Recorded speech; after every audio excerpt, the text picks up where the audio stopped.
Hello, everybody. My name is Maria, and I'm a workshop coordinator for this workshop series organized by Global Campus and Right Livelihood Foundation. And in every hour for workshop, one Right Livelihood laureate, professional human rights defender, shares his or her knowledge and skills and has a discussion with an alumni and listeners. And altogether, we're going to have 4 workshops. We already had one, and this one is the second one. Previous was with Vladimir Slivyak on campaigning on ecological sphere, and it was quite interesting, and we had a great number of participants. And today we are having a workshop on campaigning for LGBT communities with livelihood laureate from Uganda, Kasha Jacqueline Nabagesera, and Dr. Sogunro, and our alumni discussant and human rights lawyer. So if we still have not many participants, I will ask everybody tell something about himself or herself, maybe just one sentence, where you're from, and have you ever been doing something connecting to LGBT plus rights? And maybe if you have any questions, you can ask them now or at the end of our workshop. So let's start with participants if you want, and if you feel like introducing yourself, you can speak or you can write in the chat.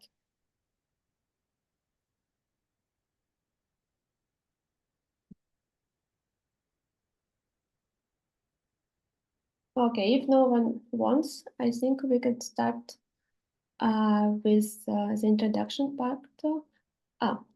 We have more people joining. Dr. Sogunro, maybe you now will take a lead and proceed with your part of introduction. Thank you very much. It's great to be here this afternoon, this morning, wherever we all are. And I'm very, very honored to have been given the privilege, the opportunity to be able to lead the conversation and, engage with Kasha this afternoon, this session. I think it's important for all of us to be able to have some kind of understanding on what it means to be an activist out there and the kind of skills, the kind of issues, the kind of strategies that one has to command or have a command of in activism work. And this afternoon, again, afternoon where I am, I'm in South Africa, but this session, we're looking at doing this in respect of campaigning for LGBTQ plus communities. And with us today, or discussing with me today, is Kasha Jacqueline Nabagesera, who is a very experienced person working in the field of protecting and promoting the rights of LGBTQ plus persons, particularly with a focus on Uganda. And Kasha is going to have an opportunity, to get into the motivations, the challenges, and the experiences that she has had over the years. But just briefly, I think I would like to just say a word or two about how, sessions like this tend to be very important, because a lot of us who do the work of activism, who go out there to do work that will be termed as activist work, we do not kind of get some kind of education in school. It's not like you sign up for activism class when you are in high school, middle school, or that you can go and learn a course called activism. Yes, we do related issues, maybe around advocacy or advocacy for a particular issue. And particularly those who work in the humanities may, have had some classes that touches on how to do advocacy in certain contexts. But as a whole, anybody can be an activist. You don't literally have to go to school. You don't have to get a degree in activism to be able to do it. But that doesn't mean that there are no specific skill sets or that there are no specific good practices that one has to be able to imbibe and know how to use. And I hope that at the end of this conversation this afternoon, we are all going to have a sense of these kinds of skill sets, these kinds of behavioral practices that are best and that are helpful in ensuring that we achieve what we want for the communities that we're trying to do the work for. And so with that little introduction into what this session is about, I would like to say a little about myself. I am a postdoctoral fellow at the University of Pretoria in South Africa. I am also the sexual rights lawyer at the Initiative for Strategic Litigation in Africa, which is an NGO focused on doing strategic litigation for issues around women's rights and sexual rights on the continent of Africa. And I am also an alumnus of the Global Campus through the Human Rights and Democratization in Africa program, also at the University of Pretoria. So with that being said, I would like to call on Kasha now to just give us a little introduction into her journey into activism, what have her early experiences been like, what propelled her into LGBT activism in particular, and what are the challenges or the kinds of issues she's faced along the way. So Kasha, could you please just give us a background on yourself, and then we can start the conversation from here. Yes, thank you, Manuela, and of course,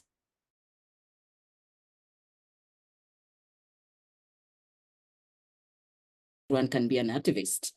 People think that activists are special or have special, powers, if I may say, to be activists. But for me, in brief, just to share with everyone, for me, it was anger that forced me to be an activist. I was comfortable where I was until I was uncomfortable. Until I was uncomfortable, I had to go and search. I was just a 19-year-old student who was tired of being expelled from so many schools, and I almost got expelled in my final year at university. So I said, I need to do something about this. Why is it that my sexuality is becoming, a burden for everyone? And because of that anger, I researched about homosexuality, and that's when I found out it was illegal. You can imagine, I'm a university student. All these years, I didn't know that it was illegal to be gay. I thought that people just didn't like me. I thought that my schools just didn't like my lifestyle and all this, but I didn't know actually that it was the law that was forcing them not to like it. And for me, that was the first start to my activism, anger, until I was uncomfortable and I had to do something about it. I had lack of knowledge about anything to do with LGBT activism. I was simply just living my life openly gay because I didn't know that words like closet existed. I didn't know that people had to come out because this is something that was not in my environment. It was not something that people talked about apart from saying that you're not supposed to love the same sex. And I got punished for loving same sex. I got punished for writing letters to fellow women and fellow girls, I mean. So for me, when I started activism, I didn't have an experience in activism, but I forced myself to learn. I did a lot of research. What is this about LGBT? Why is it illegal? I went to the library. I remember I went to Buganda Road. That was the National Library in Kampala. And I looked for the Constitution. I didn't even have a copy of the Constitution of Uganda. I had to look for the Constitution of Uganda to really find out which clauses talk about the illegality of homosexuality. And there was none in the Constitution. So I had to go back to the internet, and internet in 1999 was very expensive. It was the beginning of the internet era in Africa, especially in Uganda. So I had to starve to keep my pocket money to be able to afford to pay in an internet cafe to do my research on my sexuality. And I have ulcers, so I starved. I felt, sickness because I had to spare money to go to these expensive internet cafes just to research about why is it illegal for me to be, to be LGBT, to be a lesbian, to be an open lesbian? Why is the media always following my weekend moves? Why am I always in the media in the name of shaming me simply because I'm open? I'm kissing girls and holding girls' hands openly. So it was really not something that was pleasant at the time, because I sacrificed a lot to even just start knowing about my sexuality. So I just want people out there to know that there's nothing special you need to become an activist. You just simply need to speak out to any injustice that you see, that you face, that you experience, that you read about. There's nothing special. There's no book that is going to really teach you about how to become an activist. You simply just have to stand up for injustices. As long as you see something that is not right, something that is really oppressive, just stand out and speak out against it. There's no special method of how to become an activist. Thank you, Doctor. Thanks, Kasha. I like, how you talk about anger being your, propelling emotion and motivation at that particular point in time. And it's interesting, when I started doing work around LGBTIQ plus rights in Nigeria, it came, I would say in my own case, from like frustration too, where I expected that when the government was, proposing this bill that would eventually become the Prohibition Act, that people like institutions like the Bar Association, the Nigerian Bar Association, all of these civil society organizations, human rights organizations that have been very active and very vocal in a variety of other issues would have been very outspoken and said, look, this is not possible. This law violates people's privacy. It violates people's right of association, people's right of assembly. Whatever the issue is, this cannot be allowed. And then nobody spoke up.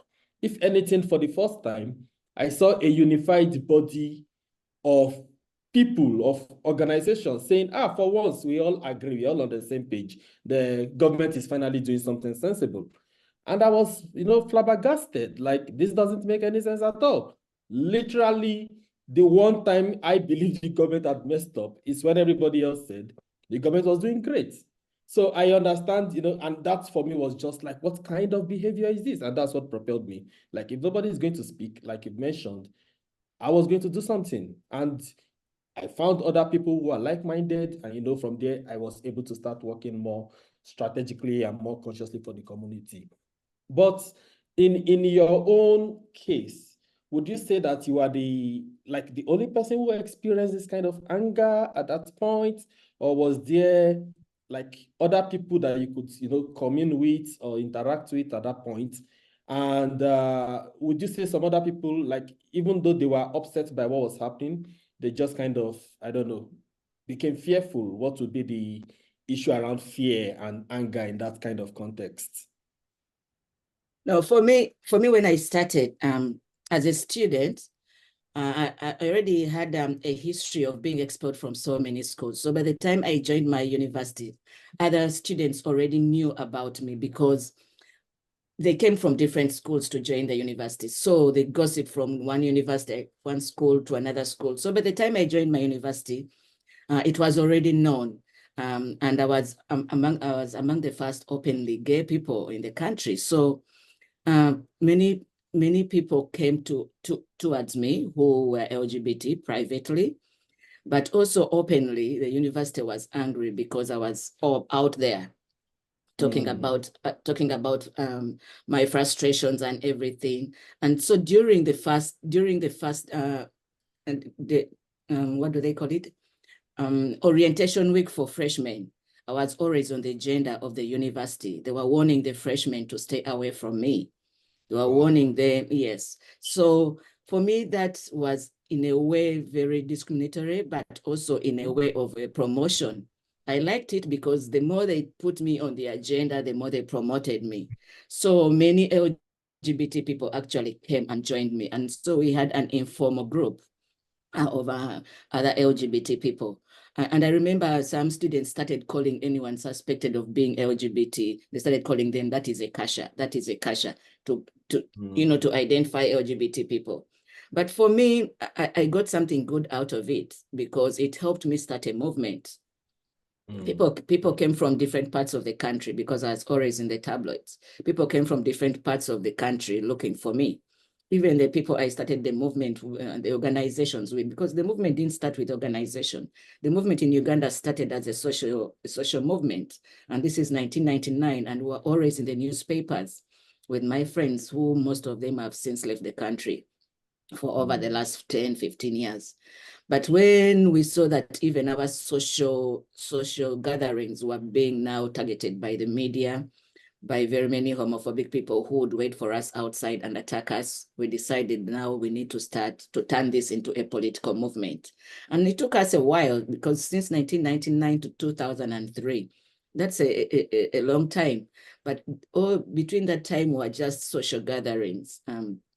We used to go for picnics. We knew ourselves we would meet at someone's house for the weekend and then go for parties. Then on Sundays, we would go to the beach, have picnics, and we were just living our lives, but the media could not stop harassing us. And that's when some of us said that we need to stop this harassment by the media. And that's when some of us said that let's turn this into a political movement. Of course, it was not welcomed by many people. People were like, even we are going to now make the government even come for us if we turn this into a political movement. But then some of us say that we need to do something to stop the abuses, to stop the injustices, to stop the violations that is happening to us.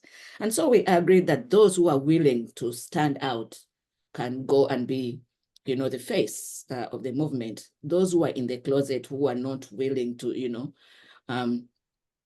we said we shall speak for them. And so that's when we actually turned this movement into a political movement. And so in 2003, started founding organizations. That's when even my organization was started. That's when because my organization is exclusively LBQ, so other organizations also started, the gay men's organization.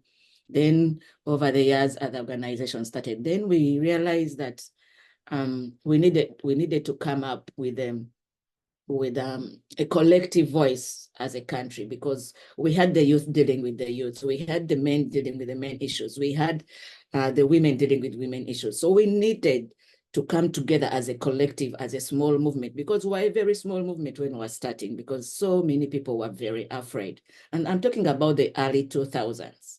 This was unheard of. That's why you see many people were like, how can you stand up in such an environment? But for me, I had nothing to lose, because my parents already knew. Many people already knew about me. I was always in the media, so I had nothing to lose. And that's why I helped so many of my community members. Many of them came for refuge in my mother's house, and she welcomed all of them because they were being disowned by their families. So for me, I said, I have the privilege. Let me use that privilege to speak out for others. And so when we started, we started small, we were a very small community. And this is when we said we need to speak as one voice, as a collective, to be able to advocate on the national level. And this is when we started as Sexual Minorities Uganda, because we needed to find a way of how we can penetrate the government, how we can be able to advocate in the parliament. So for me, that was the early beginning of my activism, from university, through social gatherings, through meeting other people. The media also actually helped me in movement building, because they could not leave me. And that was the early days of Red Pepper. Red Pepper extorted a lot of resources from me. They would come to my university and say they have photos of my friends and me, they had these illicit photos. And so we would pay them off so that they do not publish us. And yet they were all lies. But for me, they helped me, because the more they wrote about me, the more other people got to know where to find me. And so slowly by slowly, the movement was built. We used to meet in friendly bars. And from there, a movement was born. So our movement was actually born in the bar, just like other social justice movement. We've seen movements in the US, Stonewall, the Stonewall Inn was also a bar. So somehow, I don't know, maybe the movements are much better started in bars than in boardrooms. Yes, and of course, when there are like a lack of formal spaces where anyone can carry out proper activities and work, you just have to find, space or make the space yourself wherever you can get it. And I relate to that very well. A lot of the work that even I have done with communities in Nigeria were in the most, insane places. But they grow since I've grown, communities have grown, and it's great to see that. And I was thinking though about what you talk about, this environment of discrimination, of assault, of blackmail, extortion, and even like you said, people being disowned by their parents. Like in all of this, I can imagine a lot of people that have just said, "Look, I'm done with this. Let me just go and do something else with my life." Was there any particular moment, any incident that you felt just propelled you to continue despite all of this context of all of these challenges and these hostile contexts?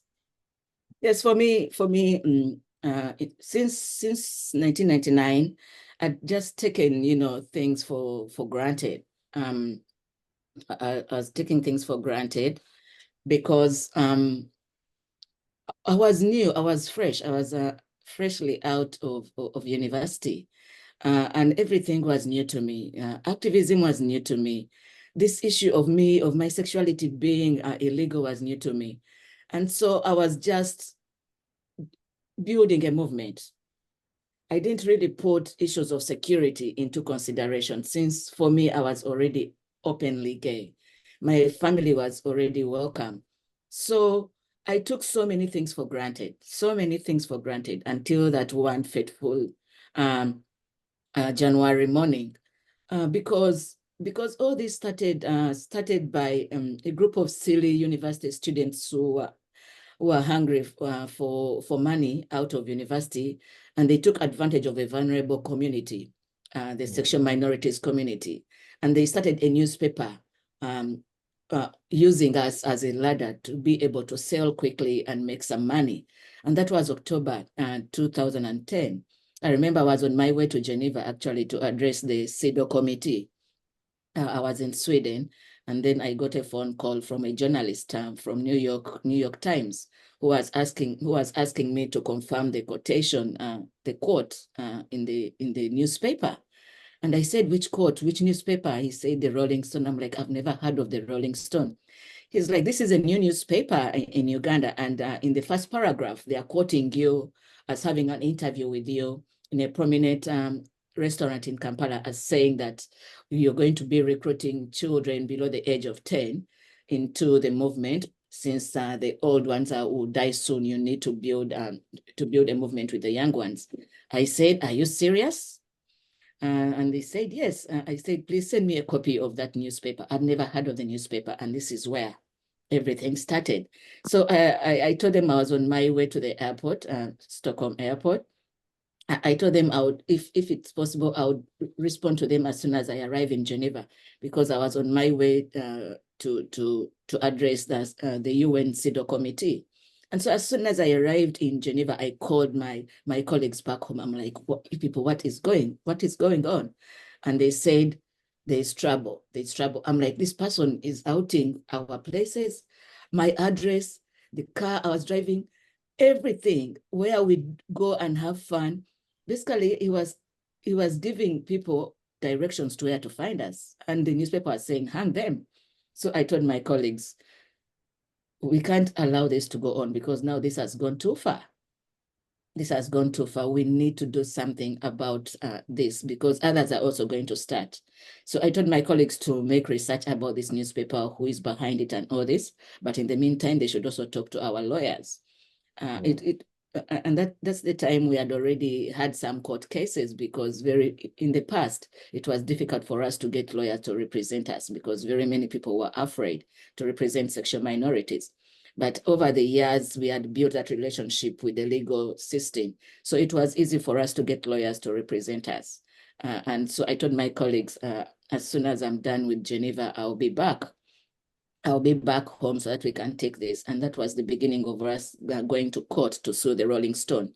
Unfortunately, just 3 weeks after the Rolling Stone, we were celebrating at my bar. Because the next day was a public holiday. That's the day the dictatorship, the ruling party, took over the government of Uganda. So it was a public holiday the next day. So at my bar, people were singing karaoke and everything. And so my colleague David said that he had to leave us since he was staying very far out of town. And we said, well, me and him and another colleague had, who was also in the petition, in the court case, had a meeting, a security meeting the next day. So we said, well, we shall see you tomorrow at the meeting. And we said our goodbyes. Some of us stayed in the bar till morning, and then we went to sleep. Little did we know that that was the last time we were going to see David, because he was attacked that very night when he reached home. So for me, that was a defining moment, because 3 weeks before, we were coming from the holidays, and I'd written my number on his wall in his house. And I said, what if something ever happens to you? What is the first number they would call you? Because we were staying really very far out of the city and alone. So just stubbornly, jokingly, we're coming from around his area, and I just wrote my number on his wall in his house. Playfully, because he said he was going to repaint the house. So it was okay for me to use the marker, and that's how I left my number on his wall.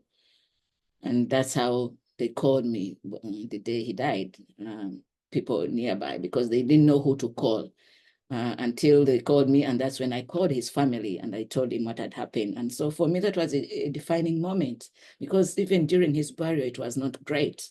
We were attacked by the priests, we were attacked by the mourners, the village mourners and all that. That's when I realized that I should stop taking this issue of security lightly. This is serious. It could have happened to any of us. It could have happened to any other person. So for me, that was a very defining moment in my struggle. Thank you very much, Kasha. And I'm sure that, it will always be a traumatic experience to recount and to relive. For those who may not be very well aware, there is a documentary called Call Me Kuchu, which captures this moment in Uganda's history. And you could look it up. I think it might be, I'm not sure if it's on YouTube or anywhere else, but you could look that up. Call Me Kuchu. And there is, when we teach our students back in University of Pretoria, I have a class on sexual and reproductive rights in Africa, where we discuss some of the issues around sexual minorities' rights in Africa.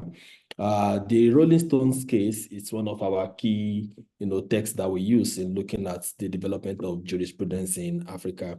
It's one of the very first few cases where, courts were able to say, look, regardless of what you think about anybody's sexual orientation or gender identity, they are still entitled to their human dignity. And the idea of, calling people or doing a call to hang gay people is a direct threat. In fact, the court says it tremendously threatens their right to human dignity. Unfortunately, it's sad that jurisprudence in Uganda hasn't gone along that lines over the years. If anything, it's become even worse, unfortunate. So, in that context, in that light, I would like to know, how do you handle the issue of stakeholder management? How do you try to engage with different communities, different individuals, in different contexts as you do your work? What kind of skills do you have to exercise in that process? Yes, because we are not a pariah community, we work with so many different people. As you can see on the slide on your screen, this is what we've had to go through with the media in Uganda.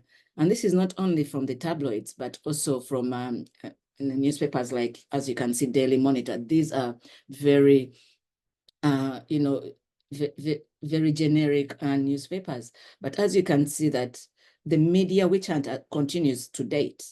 Many people have been have lost their jobs. Many people have lost, have been disowned. Many people have actually been exposed and lost families because of the exposure. So we have so many stakeholders that have sided with us on many occasions, and others have actually feared, because some of them have really paid a big price for associating with our community. But what have we done, for example, with the police brutality that we keep facing? Police keeps coming to close our workshops. We've seen protests happening in all over the country, even including pupils, not even young adults, but these are kids that people are using to plant that seed of hatred. The newspapers are, what have we done about it, to manage everything that goes out into the media, because so many people are believing all the lies and misinformation that the media is doing. So what we decided to do was to start our own media, house, our media platforms, to be able to change the misconceptions, to change the narrative. And with this, people have come out and talked about their lived realities. And creating Culture Times was in reaction to what was going on in the media. So we said, since the people are so interested in buying these newspapers to know about what is happening in the sexual minorities community, let's give it to them, but let's give them at least factual truths this time, the real things that are happening within the LGBT community. And I'm telling you, this is the 10th year since we started this platform, and this year is also the 10th edition of the magazine. We've given it out in Parliament. Many members of Parliament have come out and complained. They've burnt our news magazine in front of media and on national TV. And we've said, by the time you burn it, you must have read what is inside. We've given them so many copies over the years, and they've burnt very few. So we know that they've kept most of the copies. We've been intimidated by ministers who have called for, the arrest of us. So for us, we've managed to combat all this environment, this contagious environment, by starting our own media platforms. We have podcasts. We use social media a lot because not everyone is able to meet with us physically. So we have safe spaces where people meet physically and also socially on social media. We've also managed to use different terms to identify ourselves so that people in the public cannot really know what we are talking about. For example, the word culture is known worldwide, but many people do not even know how we came up with that word. If you see, most of our community things have to do with culture, culture media house. Call me culture, the movies and all this. So we managed to come up with our own language. This language, we came up with it in 1999 when I was starting the movement, because we wanted to be able to talk freely in social gatherings without people knowing what we're talking about. And because we had a friend from Kenya, who didn't really understand Luganda. So he was also teaching us some Swahili. And so he was talking about shonga. And we found out that it means same. And so we said, well, we love same sex and we love each other. So we started calling ourselves Kuchu because of its meaning, which means same. So over the years, it has been picked up everywhere. There are songs about it, but it has also helped us in keeping safe while talking in public. And then, of course, we needed to be able to advocate. We needed to be able to have some skills. Some people are very diplomatic. The UN is a diplomatic space. The African Commission on Human Rights is a diplomatic space. So we had to go and do some advocacy trainings on how to be able to talk in these spaces. Not everyone can be able to put across their their messages in these spaces. The way I'm talking right now on this platform is not the way I'm going to address the UN, for example. So we needed to know those kinds of skills. We needed to know, how do you approach certain issues? How do you approach government when you're advocating, for example, inclusion in HIV? And it's going to be totally different the way I'm going to talk to people in a workshop.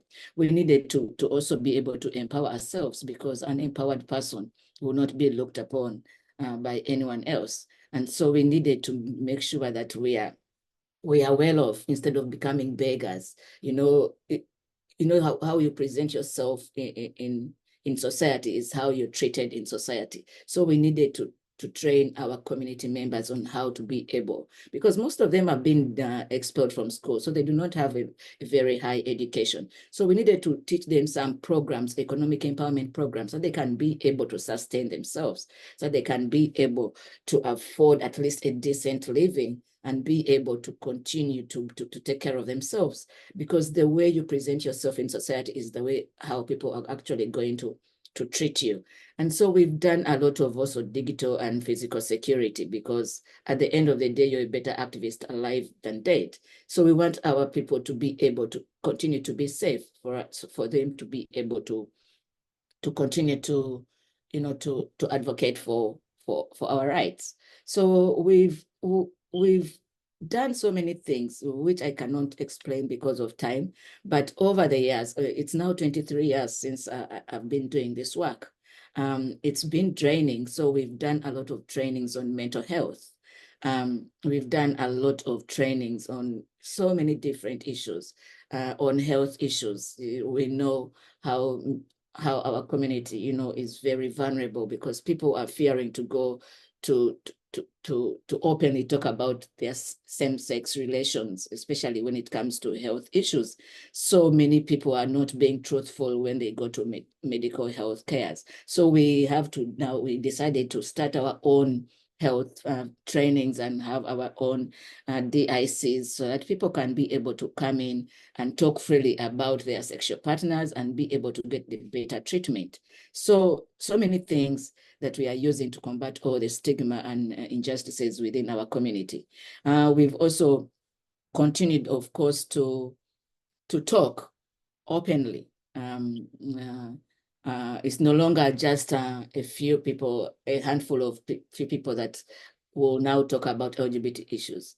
It's now a whole big group of people. So no, I don't have to worry to always be on the ground to be able to stand up when they call LGBT activists for an interview. No, over the years, we've been able to mobilize and motivate and encourage the community to stand up and speak instead of letting a few of us speak. So yeah, for me, those are some of the few things I can share with you on how we've been able to combat contentious environment issues.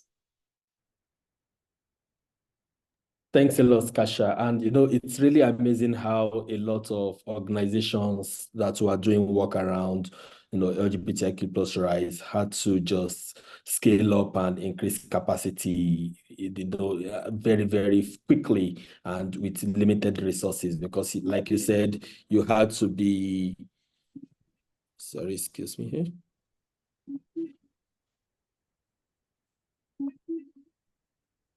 That was my timer, sorry. So like you said, you had to be resourceful, you had to be able to manage communications, you had to manage healthcare, you had to manage economic empowerment. It's really a lot of skill sets that had to come into play. But I think that one thing that really I was concerned about is doing all of this in a context where you had to also worry about your safety. Like you said, you have to do digital and physical security trainings. You have to worry about the potential of risk affecting you. But before we look into that a little, I think let's check in with the chat and see if there was any questions that are coming in.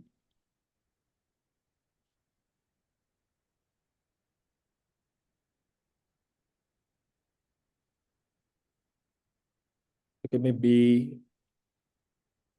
someone could help us check with the participants. Was there any questions?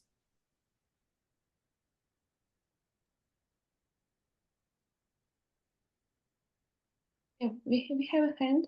Eleonora, please.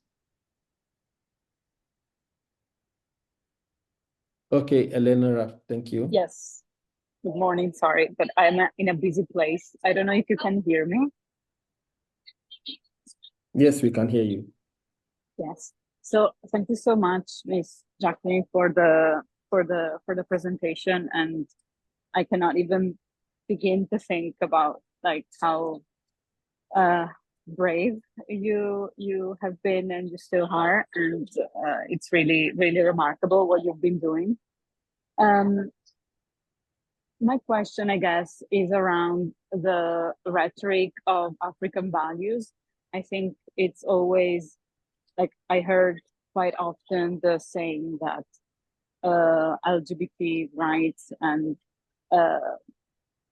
yeah are kind of against African values, and I was wondering if you could like if you see that kind of a kind of change in society, in the sense that maybe the aversion against LGBT issues is more in the media, the government, rather than the population, especially like given that 30 years have gone by since you started the campaign, or if you think that the population is still very much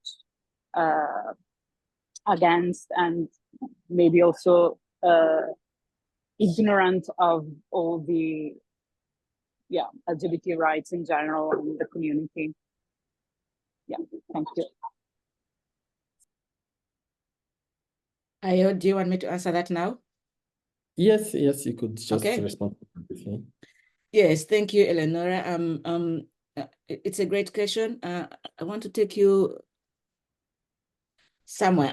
That is the current map of Africa, the state of same-sex relations on the continent as of at least October 2023. Of course, we've seen some strides on the continent.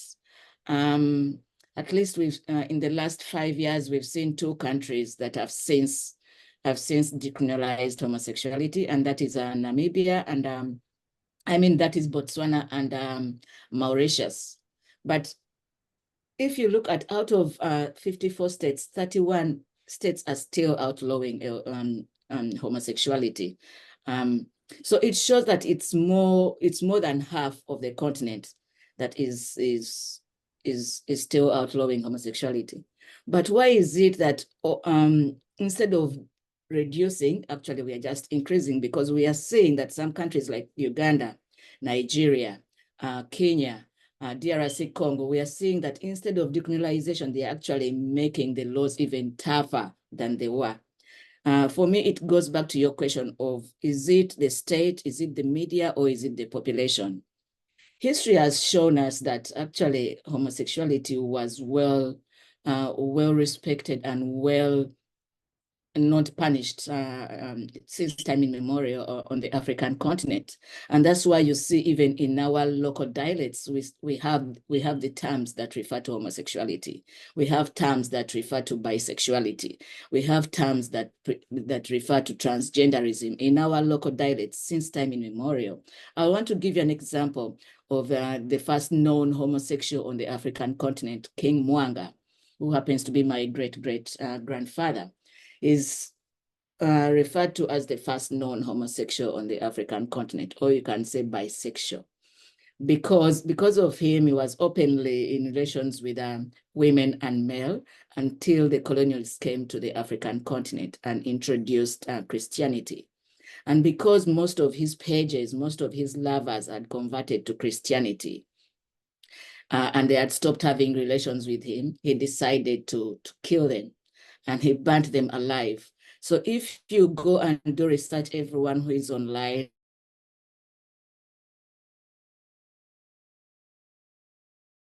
known around the world, especially in the Catholic Church, as the Martyrs' Day, because these newly converted Christians are called martyrs in Christianity or in the Catholic Church, and even about 3 popes have since come to Uganda to actually anoint and celebrate them into martyrdom because they died for their religion. But this religion was a new acquired something on the African continent, and the king was very, very angry that his lovers had been converted into a foreign religion. And since then, the issue of homosexuality has been contentious when it comes to that day and the king. This king was known on the continent as a person who loved men, and so other people have always lived happily ever, together in our communities. If you go to Nigeria, we have the Igbos in the past, the Igbo women actually married fellow women, especially women who were barren. They married fellow women. But if you read or you do research deep into that, you'll find that actually some of these women were real lovers, not just for inheritance issues. If you go to the Nandi of Kenya, if you go to the Dakos of Uganda, if you go to the Bahima of Uganda, we've had same-sex relations recorded in our history since time immemorial, and people were respected, and people were never criminalized until that fateful day when Christianity came to our continent and diverted, very many people into Christianity. But before then, even over that time, Christianity, even if Christianity was around, people just never paid attention, or people never killed, or people never put LGBT people into prisons until the new colonialists came back, and this is the evangelicals, until the religious fundamentalists again came back. Because now we are talking about the first colonialists.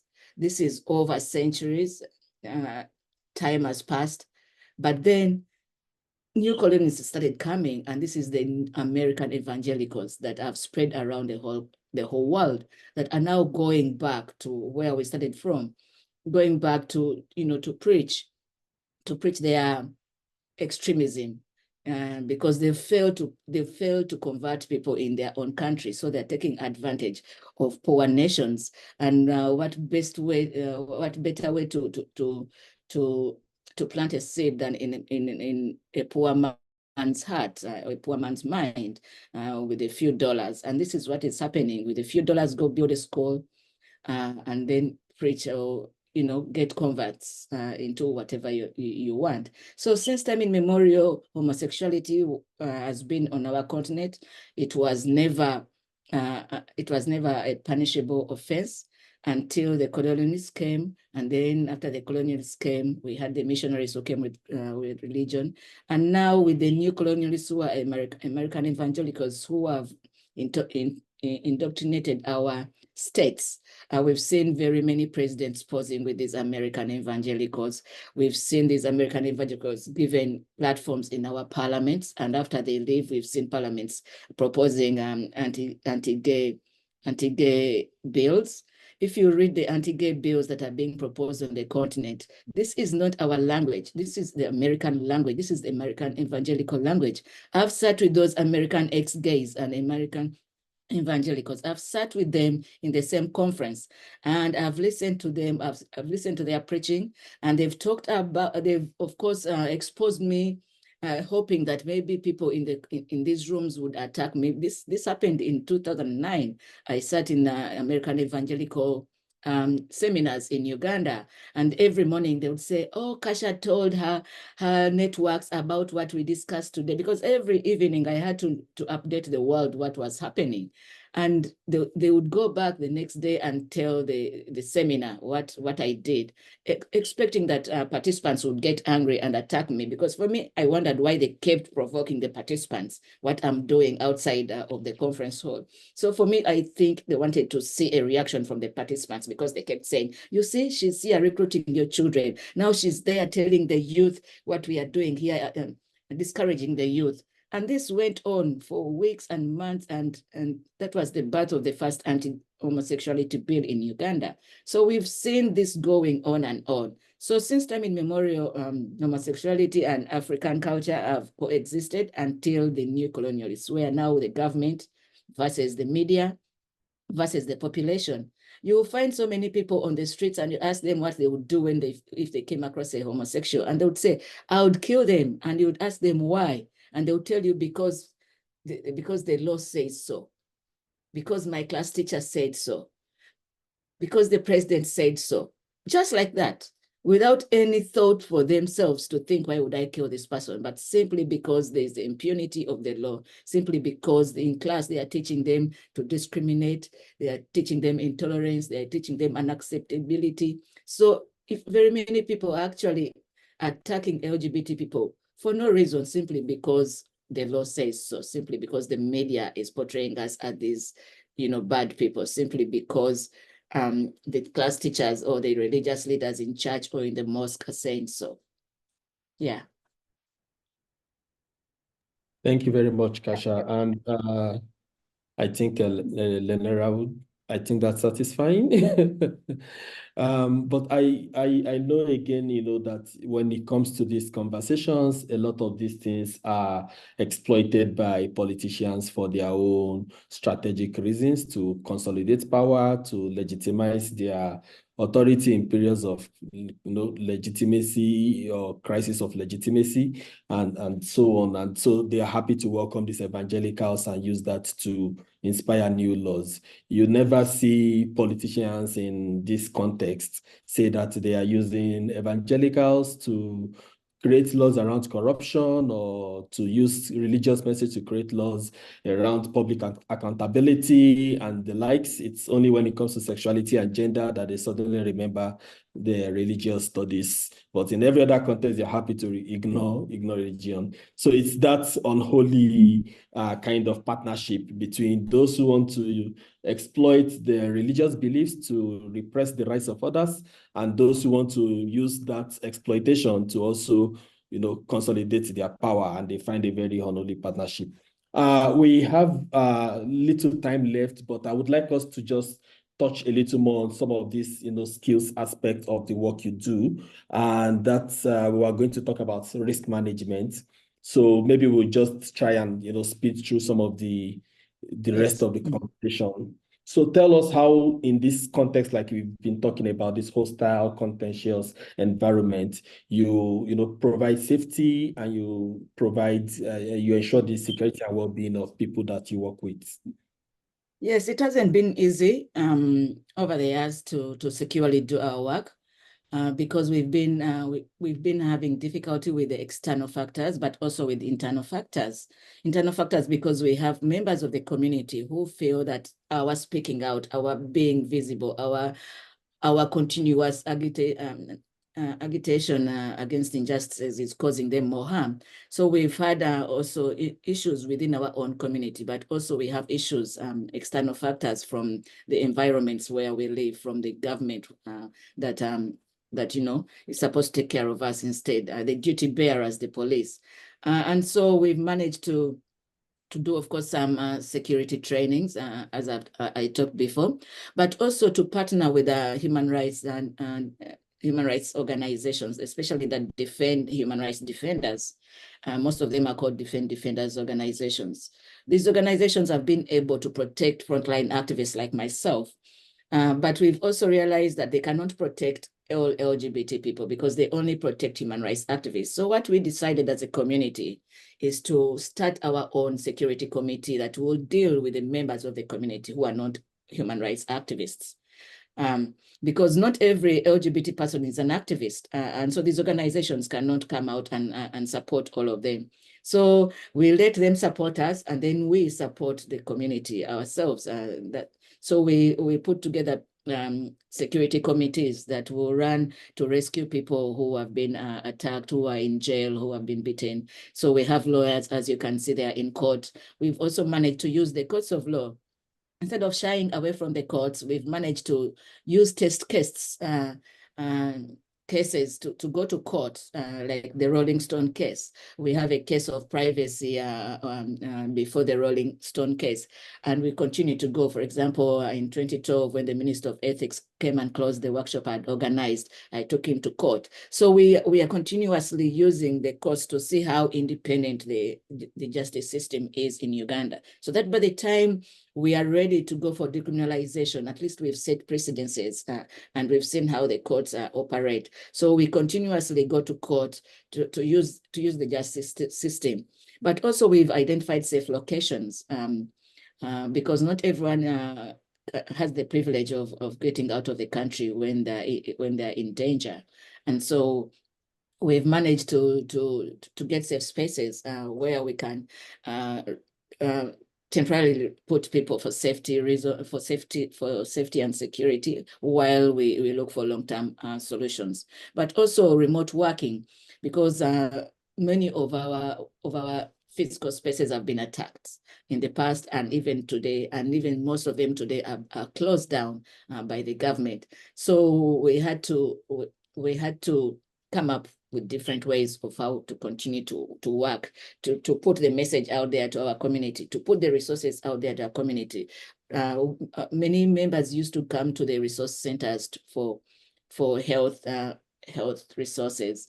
Others used to come there for mental wellness. Others used to just come there to meet and hook up with other people, because where else are they going to find other LGBT people apart from in these spaces? And so we've decided to make this work remote, so that we can be able to continue to give the services. So yeah, in brief, because I know we are short of time, that is how we've managed to manage risk. Of course, the issue of security will always be there. It can never go away for as long as we are still outlawed.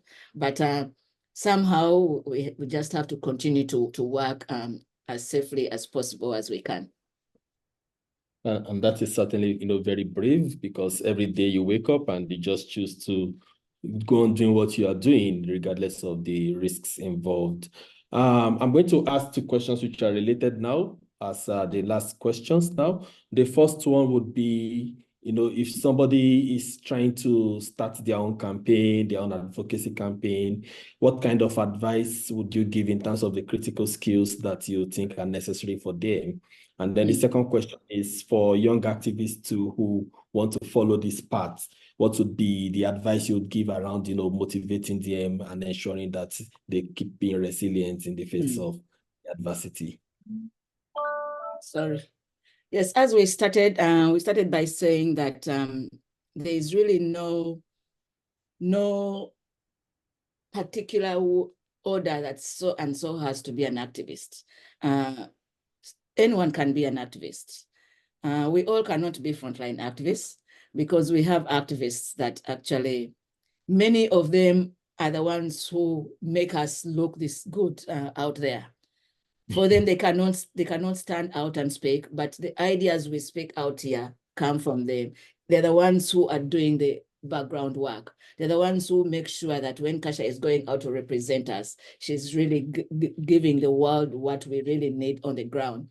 So not all of us can be frontline activists, because not all of us are out there. Not all of us are free to talk. Not all of us have nothing to lose. And not all of us actually just want to be on the front line. Some of us don't want to be the first ones to receive the bullets. So there are so many players in this struggle. All of us can contribute to any struggle in so many different ways. So many different ways. Not all of us have to be on the front, but also not everyone has to be in the background, because we need to put a face to all these monsters that we are fighting in this world. We need to put a face to the rapists. We need to put a face to the injustices that LGBT, the women, the sex workers movements are all receiving. Faces we need to name. We need to name these monsters that we are fighting every day. We need to name the monsters of the environment. We need to name the monsters of, media. All the monsters have to be named. And to name something, you have to give it a face. And that's why it's important that when you stand out to join, to be an activist, to be a player in the social justice movement, you need to join other social justice movements. You cannot win the struggle on your own. We've done that in Uganda. We've been successful, and we've seen other movements on the continent coming to Uganda to sit down with us to learn best practices on how we manage to do it. We've joined the feminist movement. We've joined the sex workers movement. We've joined the most at populations movement. We've joined the journalist movement. We've joined the environmental movement. We've made sure that we do not do this work on our own.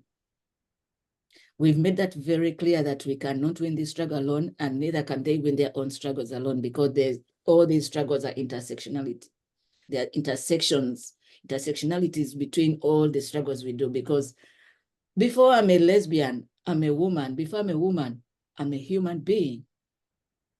So what affects other people is going to affect me.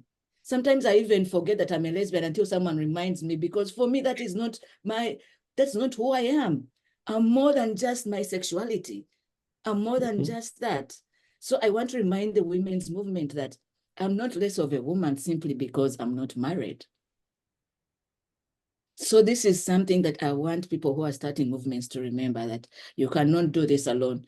First of all, you need to work with other movements in your own countries. Before you even go out to network, you need to work with people in your countries.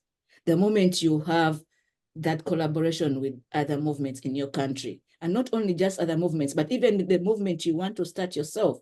Because when I was starting most of these campaigns, many people called me mad. My own people said, Kasha, you're mad. Kasha, you're nuts. I brought Pride to Uganda and people said, Jesus Christ, what is wrong with this girl? I brought sports. Everyone was like, what is wrong? Every time I brought something, there were people within my own movement that said, I'm running mad. So you also need to make sure that you have people in the movement you want to start that are going to stand with you, because it's lonely out there on your own. It's lonely out there. There's a time I sat alone because everyone thought I was mad when I was starting up these campaigns and these things. But slowly by slowly, I never gave up. I kept convincing people and telling them, giving them the reasons, making them see that we need to do this for us to be able to achieve this.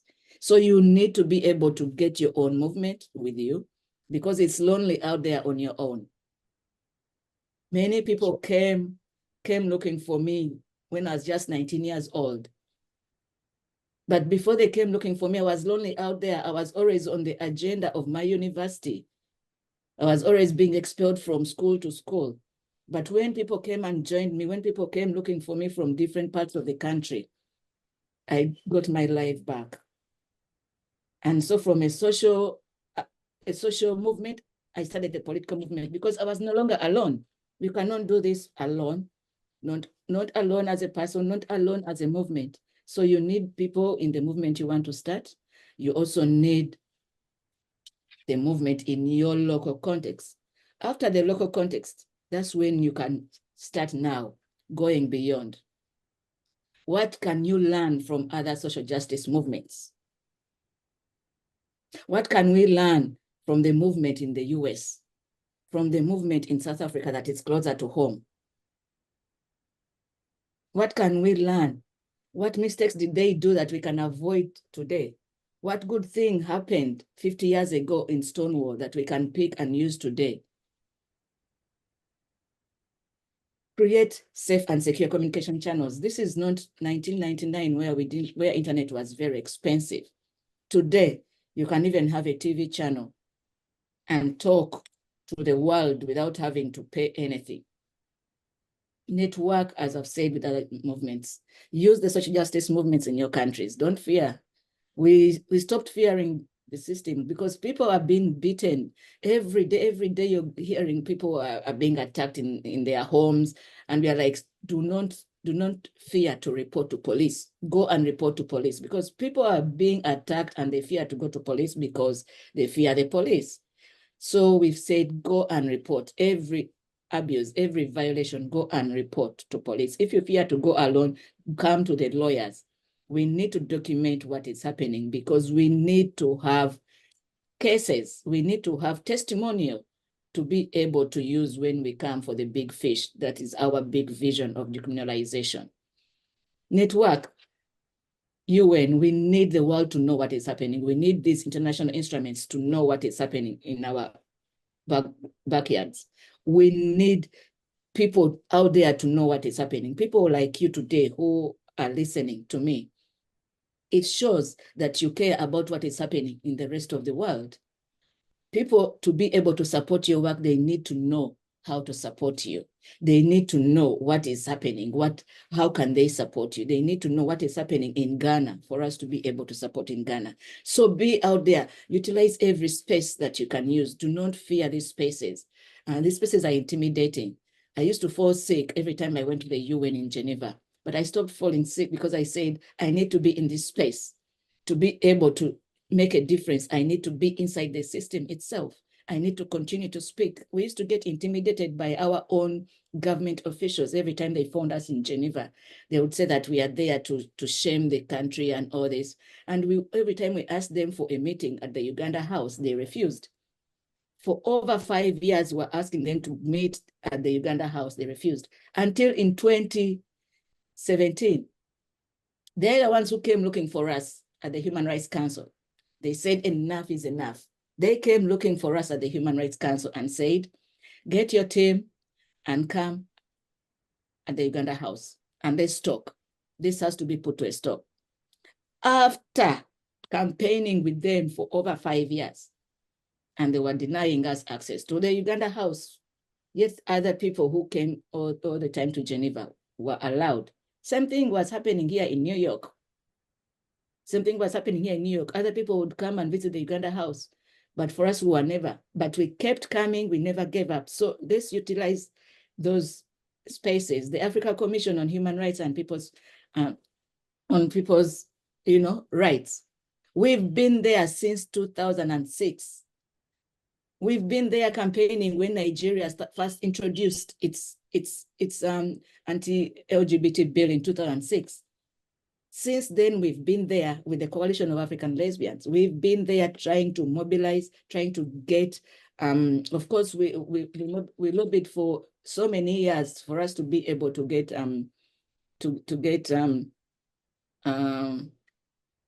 sorry, I've forgotten the word, but don't fear this space. 275, yeah? I beg your pardon? That's resolution 275? Yes, yes. Yeah. So we don't fear these spaces. Do not fear these spaces. Make sure that the world gets to know what is happening. Because if you only keep it in your country, our countries censor our media. I remember when my friend David died, when we went to the radio stations to be able to put the announcements on the radio stations, and we asked them for receipts. They said they couldn't give us receipts because the Media Council had banned them from putting anything out there on sexual minorities. So they couldn't give us a receipt or put our messages out there because the Media Council had stopped all media houses from reporting about anything to do with LGBT. So we have censorship in our countries. Use other platforms if you cannot speak out in your own country. So education is very important. We need to educate ourselves, and we are lucky that now everything is online. Everything is free on internet. Of course, not everything is right. You have to be very careful, but educate yourself to be able to actually understand what you're advocating for, understand the people you're up against, and yourself, you need to be able to really understand, to have a peace of mind. To have a peace of mind, because if your government calls you and starts accusing you of everything, you need to be able to defend yourself. You need to be able to understand, especially the laws. Study the laws in your countries. Look for those loopholes. The reason why some of us have survived all this time in our countries is because we know the loopholes, and they know they cannot just touch us simply because the law says so. So study, educate yourselves, and of course fundraise. This work is hard enough. You need resources. You need resources to be able to carry out this work. You're not going to walk to different meetings all the time. You're not going to be able to walk to different workshops. You need to fundraise, and even for most of these strategies, you need to fundraise to be able to go to these spaces. So fundraise, because you're not going to be able to do this work without resources. And lastly, for you, what you're telling me to sustain or to motivate young activists to keep, don't see yourself as a victim, see yourself as a victor. Reflect, in summary, just reflect on past social justice movements, how far they've come, what they did, what you can learn from them. Build a network of close friends. As I've said, it's very lonely out there. Have a support system by your side. Have someone you can always call to and cry to about what is happening out there. Have your partners close to you. Let them support your work. and always do your best to keep yourself, because we are better activists alive than dead. And of course, resilience, don't give up. This was just a day after the anti-homosexuality bill in Uganda, and we went for Pride. So, you know, sometimes it's laughable, but it's serious. It's serious. We got arrested. We got arrested. People broke their arms. But we break danced at the police station, and they got fed up of us and sent us away. We didn't cry. We sang and danced, and you know, and we irritated them, and they sent us away after 8 hours. So sometimes just being together, you forget about all your worries. Yes, but you have to keep safe. So, Ayo, I give back to you now. Very well said, Kasha. And I mean, you know, what you pointed out in terms of, you know, intersectional issues, intergenerational learning, and transnational solidarity are all very, very important. There's a lot we can all learn from one another, and there is a long way for us to go. So the work always continues. But I really am grateful for this time and this opportunity for you to share your experiences and share your strategies and, you know, the learnings you've had over the years. And I'm also grateful to our hosts for also giving us this platform in order to have this conversation. And so right now I'll hand over back to Maria and have a round us off. Thank you very much. Thank you, Borsa. And I just don't want to talk more if we are running out of time, but we have one question. Seun, please. Thank you very much, Maria and Kasha. Kudos to you and the team. I've been listening for a while now, and I've just been really impressed with all of the conversations. And Kasha, we know you for so long, and we know that you've been standing. It's a very difficult time in Uganda now with the decision from the courts, first on the smog, appeal, and then of course the anti-homosexuality. The court affirming that. I just wanted to get a sense of because I know you mentioned, for example, the development at the regional level. I mean, at for example, the African Commission. Ayo, I'm sure knows very well how disappointed we've been with the Commission and indeed the human rights organs of the African Union. And I recall that you were trying to speak about the observer status that was granted to Kasha. Interestingly, as Ayo probably knows, I wrote that decision when I worked at the African Commission. And of course, we know what happened eventually before, the heads of state and government, and how the African Union had to backtrack.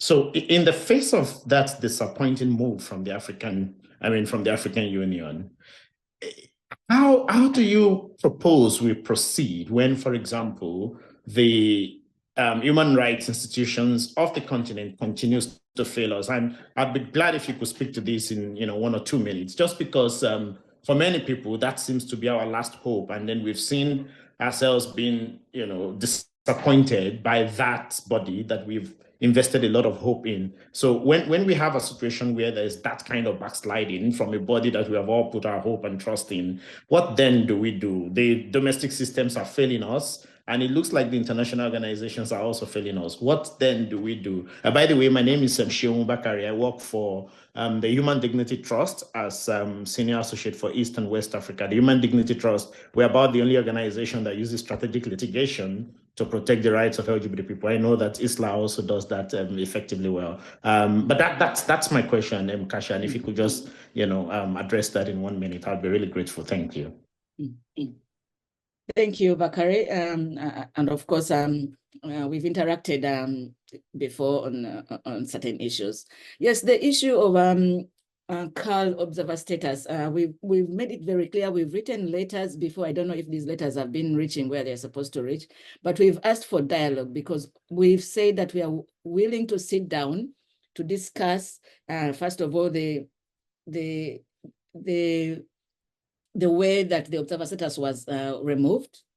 We sat down in the letters we've sent. I don't know if I even still have them. We've said that all of us have done research within our own movements to show that we can use to prove that this is really happening in these communities and and they need protection. And for us to have this protection, we need the observer status at the African Commission on Human and People's Rights. But we have not received any feedback. It's been now over 5 or 4 years. I don't even remember. It's been quite a while. But the first thing has to be dialogue, because now so many people have since left the commission. There are so many new people who do not know us, whom we do not know. Many of us have actually stopped going to the commission over the years. So we need to go back on the drawing table because a lot has changed ever since the status was reverted. Many of the colleagues of ours have since actually even retired. Many of the commissioners, we meet them in other spaces and they say, oh my God, you're still going to the commission, because they've since also retired. So we need to go back on the drawing table, and many of us are very willing. Many of us have done the research that we had in the past, and we've kept it. I think it's even now with cobwebs, and no one is responding because the commission has changed so much. Many commissioners actually who are there are very frightened even to talk about this topic. So we need to bring back the fire that we used to take to the commission to wake up the commission. That's the only way we are actually going to bring back this talk. Because if you go to the commission nowadays, you will not even find our group the way you used to find it before. You'll find 1 or 2 people. Yet before, we used to go as an army, and we used to make our presence felt at the commission, and we would make every head turn and would make everyone talk about our issues, which is not happening today. So we need to bring that fire back. That's what I was talking about. We need to go back to these spaces. We shouldn't fear these spaces, because there are many people in these spaces from our governments that actually intimidate participants who go there. Some of us can no longer be intimidated and have never been intimidated. So we need to open the spaces, and many of us are willing. Just let us know that the spaces are open, that the resources are available, and we shall come there and we shall refresh the vibrant movement that we had before. Excellent. Thank you, Kasha. I just yield the floor. And I wanted to also mention that when you were talking about the recent decrim cases across the continent, you mistakenly mentioned Namibia. But I can tell you that in about 2 or 3 weeks, we are expecting a decision from Namibia. And we hope that it's going to be a very positive one, so that we can say again that at least there's some progress on the continent. Thank you very much, Kasha. And thank you, colleagues, for having me. That is the good luck I was giving Namibia when I said Namibia instead of Botswana. So good luck, and of course we are following. Yes, Maria? Yeah, thank you. I think with these remarks we can finish. And thank you everybody for joining. Thank you especially Kasha and Dr. Ayo for this interesting discussion. We didn't have much people, but we still managed to have a good webinar and had a lot of insights. We are going to have 2 more webinars of this series, so follow our social media for updates. Next one will be at the end of May with Cesar Sola, organization from Venezuela. And follow us, and I hope maybe we will see each other again on some other project or webinars online or in person. Thank you very much. Bye bye. Thank you, colleagues. Bye. Thank you, Sean. Thanks a lot, Kasha and Ayo. Thanks a lot. Thanks, everyone. Thank you.